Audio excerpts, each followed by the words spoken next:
We never hunt in these woods. Never. Even if it means the whole village starves. That slight sense of trepidation you feel when leaving the domain of the open sky to venture into the woods. Maybe it's the sheer abundance of trees, making it impossible to see clearly in any one direction. Maybe it's the dense roof created by the many canopies entwining their leaves and branches so as to block out the sun on even the brightest day. Whatever it is, human civilizations always have stories and rhymes warning young children never to wander off alone, lest the forest eat you up.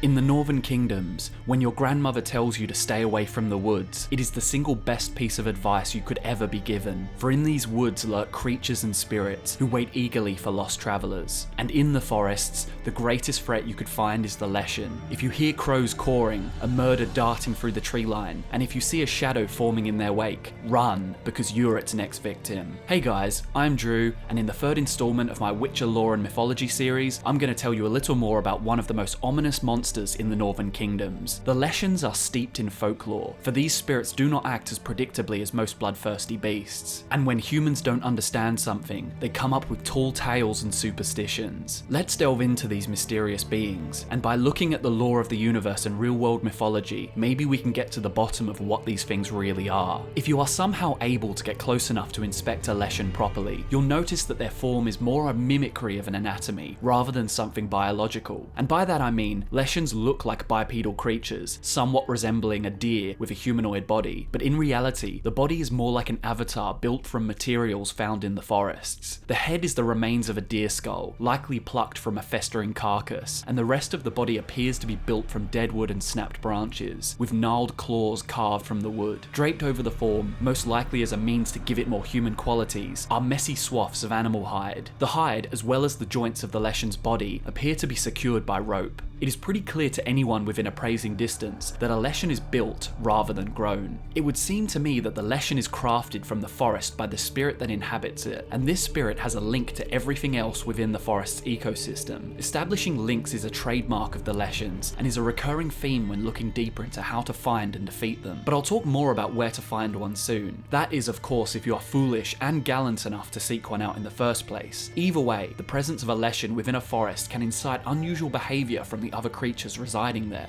A Leshen can call for aid from crows and wolves, dragging them away from their hunts to fight on the spirit's behalf. With the influence of a Leshen, these animals will give their lives for a cause they know nothing about. Aside from a Leshen's connection to all things in the forest's ecosystem, it appears that, in order to live and maintain control over a wooded area, a Leshen must choose a link or familiar, and if sightings and documented stories are to be believed, these familiars must be sapient mortals from villages neighbouring the Leshen's domain. Many have speculated why a forest spirit would have any need for a human connection. After all, humans are not woodland creatures, but a commonly accepted theory is that a Leshen acts as a representative for the forest as a whole, a guardian designed to encompass the collective interests of all that live within. Therefore, when human ambition grows exponentially, and the natural landscape is forced to give way to cities, infrastructure, and unnatural creations, the wrath of the forest germinated in response. Human evolution meant deforestation, for example, and while no individual being within the woodland ecosystem could defeat a horde of men with swords, maybe a communal guardian could. Maybe it could instill a fear and reverence into the hearts of the superstitious mortals, and thus a Leshen is born. Of course, this is all conjecture, but the behaviours of the Leshen and their kinship with the creatures of the forest seems to point to this reality. The Bestiary entry for the Leshen describes them as fiercely territorial too, which aligns well with the theory, and records taken by men who survived encounters with the beasts even say that they burrow their arms into the ground, commanding the roots to strike up from beneath the soil. If the roots of the trees buried underground are the forest's network, then the Leshen has complete access to the system, allowing it to bend the will of the plants themselves. Okay, so we know what a Leshen looks like, and we even have some understanding of what to expect from them, and how not to piss them off too badly. But when one rears its head in a wooded area close to human civilization, what can be done about it? Well, opinion gets divided here. Some folk, usually the more trusting superstitious types, see the presence of a Leshen as a blessing. Yes, this horrifying creature, a blessing. These people believe that the forest is like another village, and the Leshen is merely the forest's ambassador. If the humans respect the forest, not hunting within the Leshen's land and not meddling with its ecosystem, the Leshen will in turn offer protection and good fortune in health and prosperity. When the Leshen claims a victim, as it is wont to do, these people will claim it is the shortcomings of the humans and the murder is a punishment. Other men are not so susceptible to superstition and view a Leshen as nothing more than a dangerous pest to be blighted eliminated from existence. Should you choose to purge your local forest of a Leshen, your best first step is to seek out the marked individual. Earlier I mentioned the Leshen's affinity for links and connections. Well, these links can span beyond the reaches of the tree line. When a Leshen is born to protect the forest from a nearby human settlement, it will usually mark a member of the village, like a parasite feeding off of an external life force. The Leshen will be invincible in an endless cycle of rebirth as long as this host or marked one remains alive or within the village. Death will work, but exile is just as effective. Once the marked one is out of the equation, the Leshen becomes killable, and while that is a bonus, don't go thinking it'll make the thing easy to kill. With or without the marked one, underestimating this ancient monster will end in a bloody, painful demise. Next, seek out the Leshen's warding totems. These totems, small markers fashioned from branch and bone, must be destroyed before the spirit will show itself. With the totems gone, it's only a matter of moments before the crows swoop, their screams heralding the arrival of the Leshen. Should you find yourself squaring off against the Leshen, think on what weapon works best against the forest. Make sure you are armed to the teeth with flammables. Fire is the best way to banish the woodland spirit from its avatar. Just don't use steel, for these creations were born as a response to humanity and are resistant to their forged weapons. The Leshen can be linked to real-world mythology in a number of ways. The most notable similarity derives from the Leshy. In Slavic mythology, the Leshy is a tutelary deity, or an immortal guardian of the woods. The Slavic term for forest is actually Las, spelled L-A-S, and Leshy comes from there. Historically, Slavs have a great respect for nature, and a Leshy acted as a personification of this reverence. The Leshy never left the forest, but also disliked when intruders entered its dominion. Interestingly, similar to the Witcher universe, there are lots of uncanny superstitions associated with the Leshy. If a wanderer in the forest spots a Leshy, it means they have lost their way. In order to regain the correct trail, they must turn their clothing inside out. This bizarre ritual somehow makes sense, at least in my mind, as we are dealing with a forest spirit. Is it really there in the tangible world, or is it nothing more than a mirage to the lost traveler, haunting the real world from its place in the ethereal? Turning your clothes inside out seems like a pagan ritual to allow the human to disconnect from the Leshy's spirit world in order to restore their link to reality. If you stumble across a man in the forest with his clothes inside out, you best not dismiss him as a loon, for he may be the bravest soul you'll ever encounter. Instead, wish him luck, for the Leshy will kill swiftly and call upon its crows to feast on the carrion. And that is the story of the Leshens, the forest spirits that instill a true sense of fear and hesitation into superstitious mortals. If you look into the dark depths of the forest and your mind plays tricks on you, seeing movements where there were none, or hearing ominous sounds which resonate through the trees, maybe you are imagining things, but maybe, just maybe, it is a Leshen stalking its next victim. I hope you enjoyed this exploration into one of the more mysterious creatures in the Witcher universe. If you did, leave a like, and if you've just chanced upon my channel, consider subscribing and sticking around for more content just like this. Thank you for watching everyone, my name is Drew, and I'll see you next time.